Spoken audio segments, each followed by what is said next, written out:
21 শতকে আধুনিক প্রযুক্তির যুগে এখনো এমন একটি গ্রাম আছে যেখানে মানুষ হাঁটে প্রাণীর মতো, 4 হাত পায়ে। ঘটনাটি তুরস্কের দক্ষিণাঞ্চলের একটি ছোট গ্রাম উলুবেই। এখানে একটি পরিবারের একাধিক সদস্য 4 হাত পায়ে হেঁটে চলেন, একদম প্রাণীর মতো ভঙ্গিতেই। এই অদ্ভুত শারীরিক ভঙ্গি নিয়েই তারা জন্মেছিলেন আর এখনো সেভাবেই চলাফেরা করেন। অবিশ্বাস্য শোনালেও এটা সত্যি। বিজ্ঞানীরা বলছেন এই অস্বাভাবিক হাঁটা কোনো অলৌকিক ব্যাপার নয়, এটি একটি জেনেটিক ডিসঅর্ডার যার নাম উনার-টে সিনড্রোম।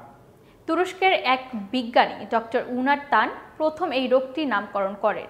এই রোগে আক্রান্ত ব্যক্তিদের মস্তিষ্কের ভারসাম্য নিয়ন্ত্রণকারী অংশে বিকৃতি থাকে, ফলে তারা স্বাভাবিকভাবে দাঁড়াতে হাঁটতে পারে না।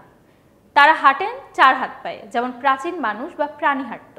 2005 সালে যখন এই পরিবারের কথা প্রথম প্রকাশ্যে আসে, তখন সারা বিশ্বে বিজ্ঞানীরা হতবাক হয়ে যান। অনেকেই মনে করেছিলেন এটি যেন মানুষের বিবর্তনের এক জীবন্ত প্রমাণ, কেননা কোটি বছর আগে আমাদের পূর্বপুরুষেরাও এভাবেই 4 পায়ে হেঁটে চলাফেরা করতেন। তারপর ধীরে ধীরে তারা সোজা হয়ে হাঁটা শিখেছিলেন।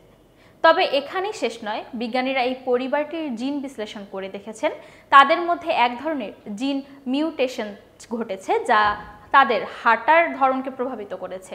তাদের ভারসাম্য রক্ষার ক্ষমতা কম, তাই তারা 4 হাত পায়ে হাঁটলে নিজেদেরকে বেশি স্থিতিশীল মনে করেন।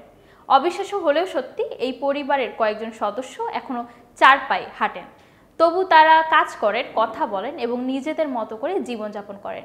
গ্রামের মানুষও তাদের গ্রহণ করেছেন যেন তারা আলাদা কেউই নয়, বরং এই সমাজেরই অংশ।